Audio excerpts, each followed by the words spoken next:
Those of us who are in an abusive relationship often know something is terribly wrong. We may even struggle to set limits that we know that are necessary. Why is this so difficult? In this episode of Breaking Free from Narcissistic Abuse, we're going to take a closer look at this issue, along with several other topics. Thank you so much for joining me today. I am Dr. Carrie Kerr-McAvoy, a clinical mental health specialist and also a narcissistic abuse survivor. I'm thrilled that you're joining me. Make sure to subscribe so you don't miss future episodes. Consider leaving a review to let us know what you think. And we're listener supported, so every donation helps. Consider giving a cost of a cup of coffee. It can go a long ways in supporting us. So let's jump in to this replay of a TikTok live on Breaking Free from Narcissistic Abuse. I read an interesting quote this morning about the cost of stress on our bodies. It was written by a physician who took a course in med school on stress, thinking, and it was actually stress meditation and management, things like that. And she was thinking she's actually going to get a course on learning how to meditate and practicing more yoga. And instead, she learned how chronic stress actually destroys the body on a molecular level. That chronic abuse, chronic poverty, being of a minority, anything that makes you at a disadvantage or causes prolonged response, or emergency response to stress has a direct impact on our physical self. I've been doing a lot of thinking about this in terms of what it was like for me to live in a narcissistic abusive relationship for 3 years roughly, but also being a childhood survivor of a dysfunctional family. But I was also thinking about it in terms of my sister who passed away on June 4th, that she had been in and out of very difficult relationships. And she also survived the same kind of childhood that I followed. And so she was in a chronically stressful situation. She had an autoimmune disease. Who knows why? In fact, they've been doing some very interesting research into this disease and making some big gains on what's it about. But what we do know is that chronic stress causes an inflammatory response. It's not just that we move into fight or flight stage, which happens. Our body rises itself to the occasion to meet the emergency. But when we're not meant to stay there for a long haul. It's meant to be for a short period of time. You think about it like a near miss on the highway. When you're driving and someone cuts you off and you nearly clip them, your heart pounds and your heart races, your digestion stops and your hands are all cold and clammy. We don't think about that. That's actually, you're in that moment in a chronically stressful situation. We don't sit and think, wow, that's not healthy for me, because it's actually meant for your survival. But the problem is when it goes for a long periods of time, that's become something very, very different. How old was my sister? She passed away last week and she was 56. She was 56 years old. And she was diagnosed with multiple sclerosis, I believe, in her late 30s. But it wasn't actually, believe it or not, it wasn't the multiple sclerosis that led to her death. It was actually, she developed pneumonia as well as had another massive infection. And by the time they figured out the pneumonia, she already had slipped into a coma. And she was septic, and there was just a whole host of things. It was one of those cascading situations where one problem led to the next problem, led to the next problem. And the good news is, and I feel kind of teary even talking about this, that as I knew she went into the hospital Friday night, and Friday night she called me and said that they were admitting her. Saturday, I believe they moved her to critical care, and that was when I made my flights to go see her. I arrived 8 p.m. on Monday night, almost when they were closing for visiting hours, and I debated whether to go or not go. It's one of those moments where you're rushing, you're flying in, you're renting a car, and you know how all that goes. And I'm rushing in, debating, do I stop for 5 minutes or not? And I decide to stop in to see her, and I'm glad. It was the last time I saw her alert. They intubated her that night, and she slipped into a coma. Yeah. And by the way, this was not COVID. They tested her for COVID. She was not positive for COVID. It was just one of those things, it's one of those things. And she had been living in a highly stressful situation for a very long time. And yes, she was in a narcissistically abusive relationship. She was in multiple ones. And, in fact, I look back at the pictures of her. I had pictures of her when she was visiting me and my husband, who had just been diagnosed with cancer 7 years ago. In fact, his death anniversary was this week as well. He died June 10th, 2015. And she came and was, involved in the ceremony with him. She looked great. And then I looked at the pictures I just took with her. She took a trip with me to Mexico in January. And I look at her and you would not believe the differences. It's interesting because I hadn't really aged in the 7 years, even though 7 years had passed for me as well. And I'm older than her, by the way. But she aged like 20 years. I'm not kidding you. It was so dramatic that when I visited her 2 years ago, I nearly didn't recognize her. That was how severe the change had gone from 7 years ago, even 5 years ago to now. That the stress, the cumulative effect of the stress just was astonishing.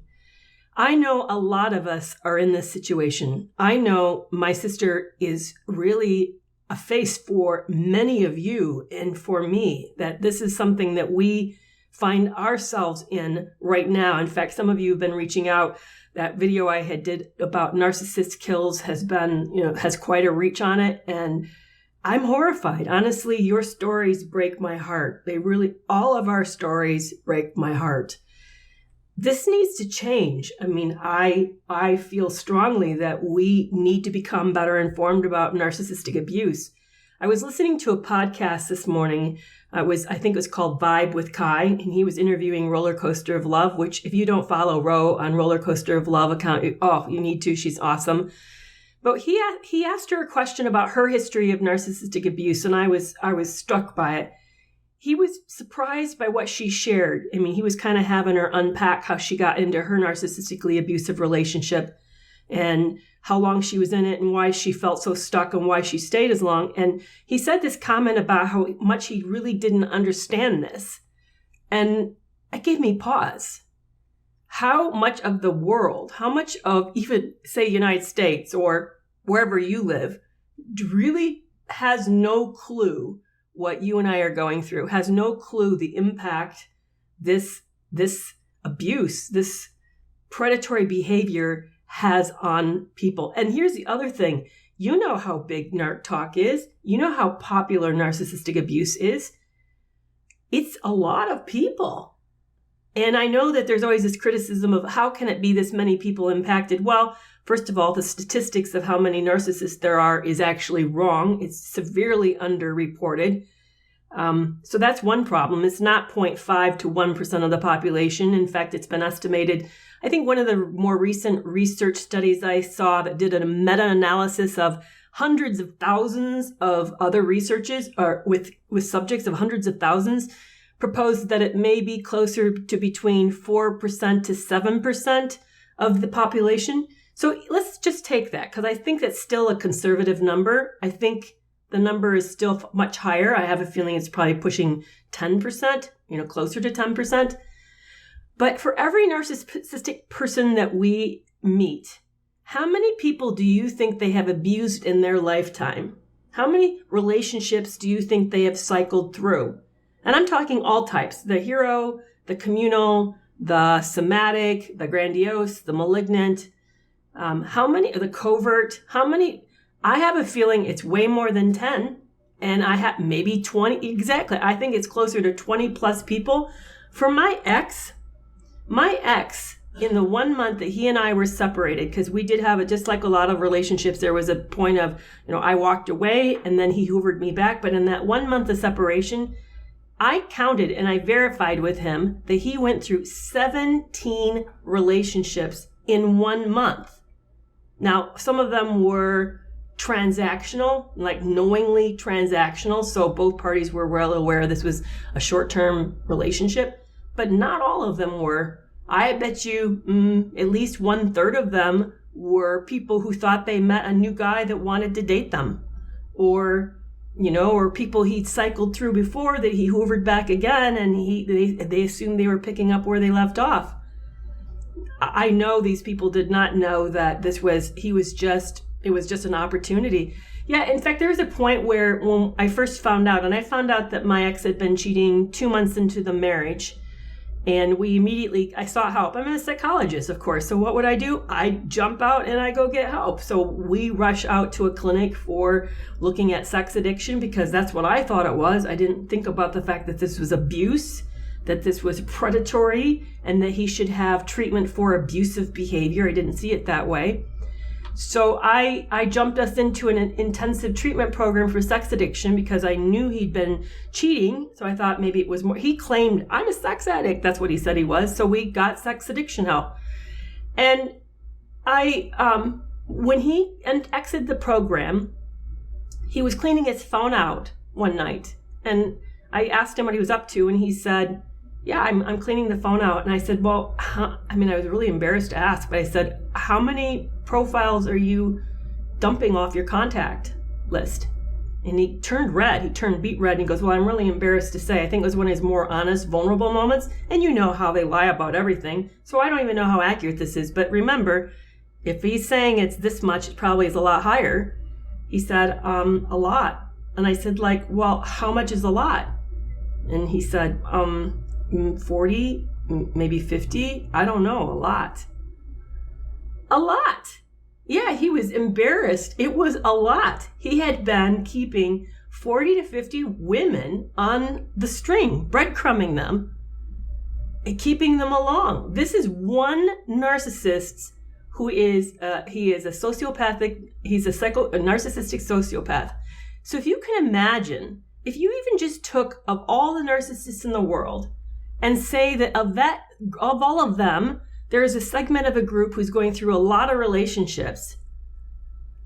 Wow. The number of people that means that we're with.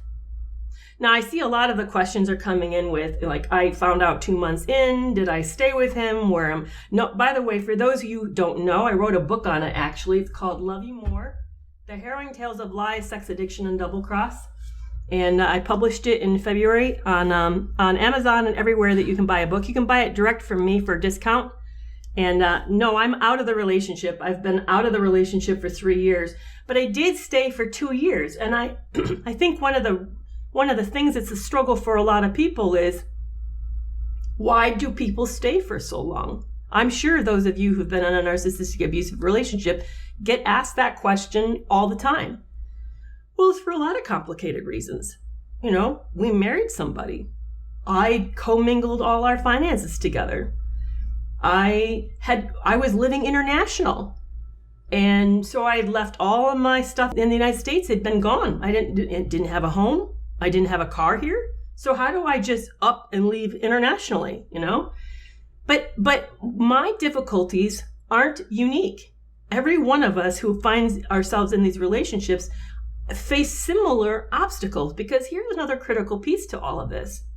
People who are deliberately abusive like this cut you off from all that you have as support, purposefully cut you off.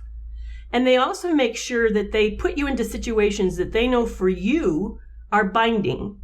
Now, this person knew that for me, marriage was very, very serious, and that was a binding moment that it would create an ethical dilemma with me to leave.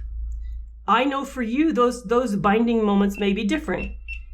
You might find, for example, that, sorry about all the beeping, those ethical moments for you may be something very different. You may find for you it's having children with this person, or maybe it's buying a home together, or starting a business together. But there's going to be different things that this person knows for you that makes you all in. And once you're all in, then they begin to let the mask slip, and you start to see who you're really in a relationship with. And by then, in some ways, it kind of feels too late. Now, it's not really too late. That's the other hard part about all of this. I know a lot of you feel like, I'm stuck. I don't have any money. I have kids. This person knows where I go to work. There's a lot of things where they have about you, and they threaten you around those things. They threaten to take those things or to hurt you in those ways. They do all of this as a way to keep us in the relationship, So yes, but that is, this is the other hard part about all this. Now, how much of it is intentional? Is this purposefully done like this as a way to some of it is intentional, and some of it is just that they've gotten good at it and it works, so they do it again. They just keep doing it again and again. So I do believe that some of this is very, very predatory, very deliberate. It's a way to set us up, a way for them to get what they need. And then once it works, they keep doing it and keep doing it and keep doing it. Hey, I would love to meet you in person. Maybe you'd like to get an autographed copy of my book. I'm going to be in Durham, North Carolina, along with several other TikTok YouTubers, including Lee Hammock, Mental Healness, Ben Taylor, Raw Motivations, and Bree Peterson, Abuse is Abuse. Come meet us at the Honeysuckle at Lakewood in Durham, North Carolina, Saturday afternoon, the 23rd. We will be doing a meet and greet from 3 to 6 p.m. If you'd like to know more details, check out the link in the show notes for directions and more information. I can't wait to see you in person. So somebody's asking a question that I apparently am not. I'm watching what's saying, but I'm kind of half not watching. Soledad wants to know if I think Amber Heard is a narcissist. I can answer that. I mean, by the way, I've not treated her. I've not seen her as a client, so I can't actually diagnose her. But I can give you some impressions. I can tell you her behavior is similar to. And if she was to come into my office and I see what's been presented to me, I think Amber Heard presents with a lot of traits of a lot of cluster B personality disorders. So she has multiple traits from multiple personality disorders. So I don't think she's just a narcissist, but I think that there's narcissistic traits. I see borderline personality traits. There's histrionic traits. And I know it's really popular right now to jump on the Johnny Depp bandwagon. I know that. But I also know, as a psychologist, by the way, you never hear the full story of anybody's life. My suspicion is that he's not an easy person to be in a relationship with.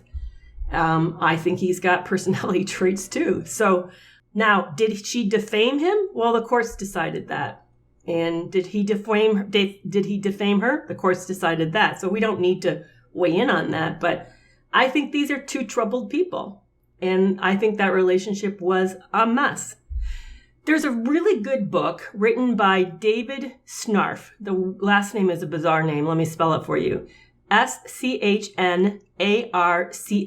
David Schnarf, PhD. He is a psychologist, sexologist who wrote the book called The Passionate Marriage. I don't have it out here to show it to you. He actually passed away, I think in 2020, in the middle of COVID. Not from COVID. He just passed away then. And so his books are a little harder to get. He was a sexologist and psychologist, and he wrote a book called The Passionate Marriage. He says that immature functioning is this, that we borrow emotional functioning from each other. So let me give you an example of what that means. Say I don't have a very good imagination, and I'm a writer and I'm trying to create a fiction story, and I have a friend who has a great imagination. I know that their hero walks into a dark room, he hears a sound, something bad happens, but I don't really know how to describe it.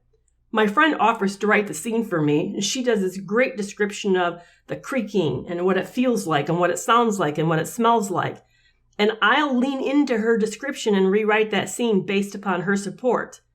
Well, what I just did, although I did it with her permission, is called borrowed functioning. I borrowed her imagination in the benefit of me, of what I was doing.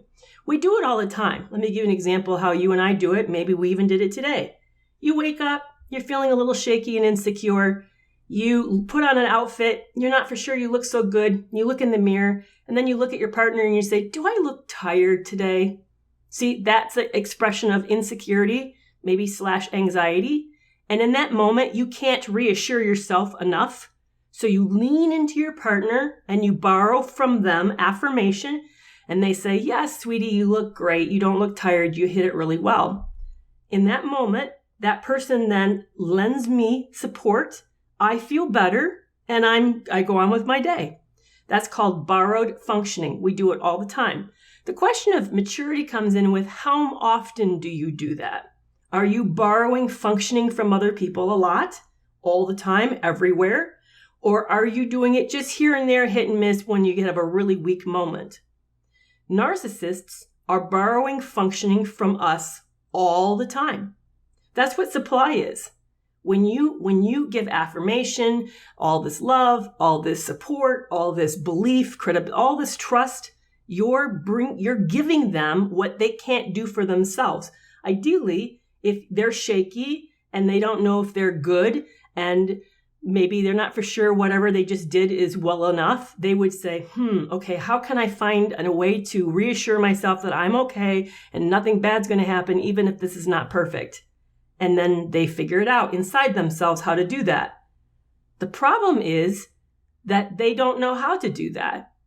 And as a result of that, they then lean into you and ask you for it, or do you think this is okay? I'm about to turn this in to my boss and I want to make sure, I want to run it past you before I show them. See, that's borrowed functioning. Like I said, it's okay to do it once in a while. We all do it once in a while. The problem is, how often are we doing it? And the fact that some of us are doing it a lot. Some of us, whenever we have a moment of pain or sorrow or anger or fear or insecurity, we lean into other people and then ask them to support us, hold us up. And it's interesting. In fact, when it's happening and when you're being borrowed from as the lender, it's exhausting. It really drains you a lot because you're holding not only yourself up, you're having to do it for yourself, but you're holding another person up. I'm feeling myself going in two different directions. So I want to kind of finish one thought and I'll jump back to the other. The problem with the one of us who are doing all the supporting is that we assume when we're supporting this other person that when we have a bad moment, they'll be there for us. We think we can lean into them. We'll say, oh, you look how supportive I was during my partner's sickness. So the next time I'm sick, boy, they'll really be there for me because I was really there for them.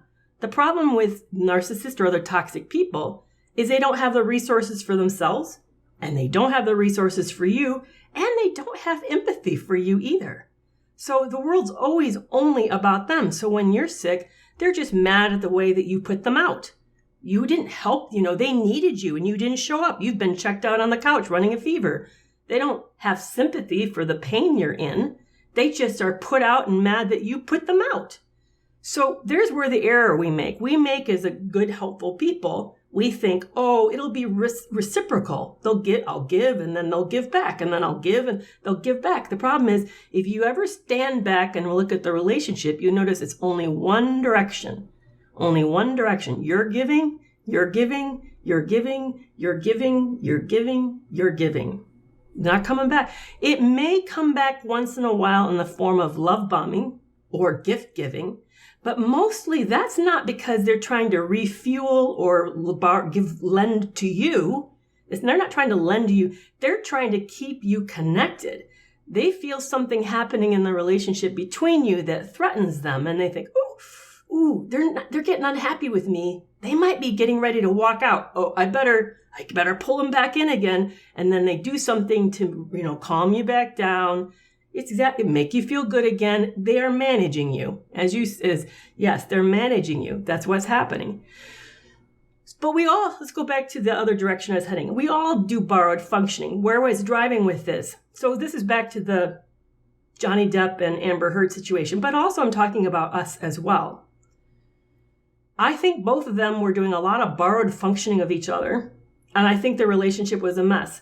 But David Schnarf in his book, The Passionate Marriage, said, you are as only healthy in your ability to function for yourself as your parents were able to do that for themselves when you left home. So if you came from a dysfunctional home and your parents weren't doing so hot at it, chances are you haven't learned how to do it very well yourself. You will pick a partner who's not any better at functioning for themselves than you are. And you will raise your children no better than the two of you know how to function as well. The only thing that makes a difference and creates growth, and I can attest, I've seen this in my own life, is extreme crises and therapy. For me, the crisis came in the form of me losing my first husband and having to face with doing life completely on my own That forced me to really look at how I was handling myself, how I was handling my emotions, the fact that now I'd been lost a lot of my social support system, and I had to figure out how to rebuild my life again on my own. Then I jumped, but I didn't do it well. I didn't do the work. And this is why all of you, I really want you to do the work. I didn't do the work. I jumped into the next relationship. And as a result of the next relationship, I picked someone even worse. I picked the epitome of my most dysfunctional aspects of my home life that I grew up with and married that. And then I suffered for 3 years, 2 years of marriage, but 3 years long relationship. So when I got out of that, I'll tell you, talk about being broken. I had to whoa, wait. I'm a psychologist and I'm making these choices? What the hell is going on with me? That's when I stepped way back. In fact, I haven't even been dating or looking at relationships for over a year. I've been just sitting quietly, and I've not been in any relationship since I left him. I've dated a couple guys initially, realized I still wasn't doing any better, picking any healthier people, and so I stopped. So it's been over a year I've not dated or even looked at anybody. So as a result of all of this, I've seen myself do a lot of changing. I've been really reworking on who am I? How do I meet my needs? How do I comfort myself? How do I reassure myself? What do I look for in a relationship? And, I really believe that we get better by practicing in relationships. And so where am I practicing? Well, I have 3 adult sons. And so I've been getting closer to them and learning to be honest with them and ask for my needs and navigate, negotiate things. That's where I've been doing all this practicing, because we do need to practice. Can't not be in a relationship. That's not, first of all, it's not good for any of us. But also these things have to be learned in relationship. And that's how I've been doing. I've been using my friendships and my family relationships as a way to practice this. So that was a big answer to what do I think about Johnny Depp and Amber Heard. I know it took me into a lot of different directions, but I really think that they're dysfunctional. I think we're dysfunctional. How do we protect ourselves from that? Because I don't want to tell all of you, stop being so nice. Stop being so agreeable. Start being more mean and irritable and touchy and all of this. I don't. That's the best parts of us. They're using the best parts of you against you. I think the answer to the question is this, is that we need to get smarter with how we offer our agreeableness and where we give our trust. And the way that we do this is we really get better at holding our own boundaries. We know our sense of self. We know what we're willing to do and what we're not willing to do. We become more confident in that, and then we're okay with displeasing people and okay with upsetting people. So say, for example, I was to go on a date and someone said to me, hey, this has been so great. I hate to have the evening end. Do you mind if we take it back at your house and have a drink? I don't know this person. I only know them by an hour or two. That's way too soon to have them in my home. Way too soon to trust that they are who they say they are. I haven't seen how they treat other people. I haven't seen how they hang out with their friends. I don't know what their work history's been and if they're a good person. That means even though I may know that I pissed them off and maybe I may never see them again, which by the way signals I don't want to see them again. If that's enough to say have them turn off on me, then that's enough. But for me to say, nah, I don't think it's a good idea, but I'd love to see you in a week again for another date. That's what it looks like. Means we get comfortable with our own limits and we get comfortable with the consequences of setting our own limits. That's how we practice this. I had it happen with me when I went home from my sister's funeral. There was a lot, as you can well imagine, there was a lot of expectations. Where am I going to stay? The family rule is that you stay in families' homes. And that really wasn't in my best interest. I'm an extreme introvert. I need the space. And I knew I really needed to be able to check out and go back to my own place. So I went ahead and got a hotel room. Now, I also know that probably sent some signals that I didn't mean to send. I wasn't trying to say that I didn't want to be with them. I wasn't trying to say it wasn't cool to hang out with them. I was just saying I need to take care of myself. And so for me, I needed to set that boundary as a way to protect myself from the bigger context of being able to pull back and, recuperate after dealing with all the loss of my sister. So that's an example of how it showed up in my life just this last week. But I'll tell you, there was a moment in which I felt anxiety. I felt like, oh, who am I making angry? And what are they thinking about me? And what am I going to do now that they're upset? If they might be upset with me, what am I going to do about it? And I had to say to myself, well, if they can't have the perspective of this is where you're at and what you need, that's not really your problem. And you just need to sort of trust yourself. So that's what I did. It was hard. What I'm saying is setting boundaries like this is hard. It's very hard. And yeah, I know it. Some of you guys are commenting that you're afraid that's going to make you come across heartless. I think there's ways we can do it that's thoughtful, sensitive, but firm. It needs to be firm, obviously. I mean, yeah, and there's going to be those that are less healthy are going to be manipulative. They're going to push you around it. That's true. They're going to like, well, why? Did you have to do it? And you know what? You're hurting so-and-so's feelings. Yeah, that's going to happen, but you have to be okay with the fact that you're hurting someone's feelings. Here's one of the things I heard Dr. Lindsay Gibson said, and she wrote the book, Adult Children of Emotionally Immature Parents. She said, no one ever died having someone's feelings hurt. No one ever died from someone else getting mad at them. Yeah, she's right. That doesn't kill anybody. May not, may hurt the relationship, but if it does, is this really a relationship that you want to grow anyway? Because they're basically saying they're only happy when they can control you. And when you're not controllable, you're not compliant, they're not all that supportive. So those aren't the kind of relationships I really actually want to foster in my life right now. That's why I'm trying not to spend a whole lot of time and energy on them. Thank you so much for joining me on this episode of Breaking Free from Narcissistic Abuse. Remember to get your tickets for the upcoming live webinar with Dr. Kristen Milstead. She's the author of the book, Why Can't I Just Leave? Waking Up and Walking Out of a Pathological Love Relationship. I consider this book to be the book on how to break trauma bonds through resolving the confusion that so many of us feel in these toxic relationships. Get your tickets through the link in the show notes. It's August 18th at 6:30 p.m. Eastern Standard Time. And if you can't make it that night, no worries. Any ticket holder will get automatically free replays. So I will see you again on this next Thursday for another podcast episode. And until then, bye-bye.